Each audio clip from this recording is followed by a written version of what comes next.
Agbare huisvoorsitter, agbare minister Patel, adjunkminister, lede van die huis en almal teenwoordig. In die staatsrede van 20 Junie 2019 het president Ramaphosa 7 prioriteite uitgelig, waarvan die sleutelprioriteit wat toegedeel is aan die Departement van Handel en Nywerheid in lyn met die nasionale ontwikkelingsplan, naamlik ekonomiese transformasie en werkskepping, as ook 'n beter Afrika en wêreld.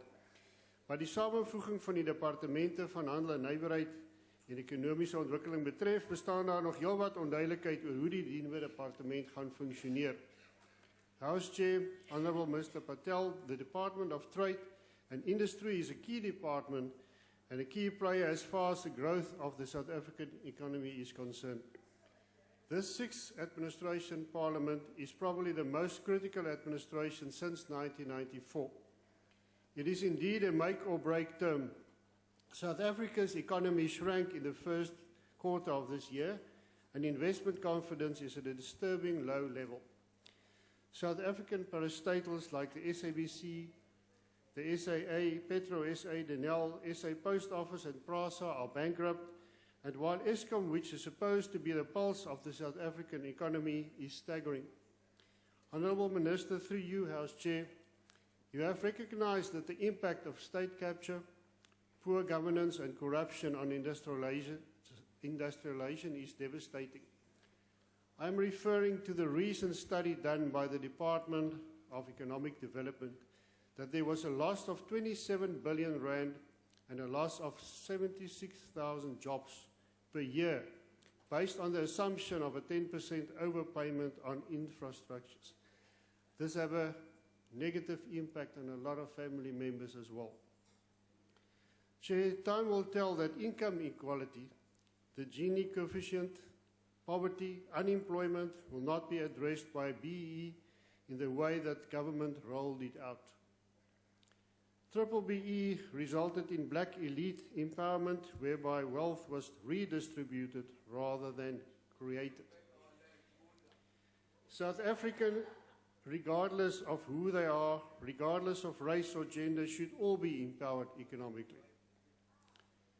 State departments should adjust their planned outcomes in conjunction with each other. Amongst others, state expenditures should be limited, state-owned entities should be privatized, tax relief should be offered to individuals and business to stimulate investment in the economy and create jobs. The programs and planned outcomes of the department as set out in the report before the House is noteworthy, but Minister, poverty, income inequality and unemployment will not be irradiated by the distribution of wealth. But only if, and there's lots of ifs, the South African economy can grow, if state capture, corruption and poor governance stop, if electricity can be supplied to industry on a sustainable basis, if investment confidence is present, if there is a certainty about property and water rights, if the SA Reserve Bank maintains its independent status. Chair, without these crucial elements present, the reindustrialization of the South African economy will remain a dream. House Chair, through you to the Honourable Minister, the Freedom Fund Plus will closely observe and monitor the department with its increased budget of more than 10 billion rand, the 2019-20 term, and the Departments of Economic Development Department's allocation of more than 1 billion rand. Then, through you, Chair, to the Minister and the committee, humbleness and respect is something that the Freedom Front values. And I must thank you in the way that you conduct your business in the committee, which is a new experience to me. Thank you, Chair.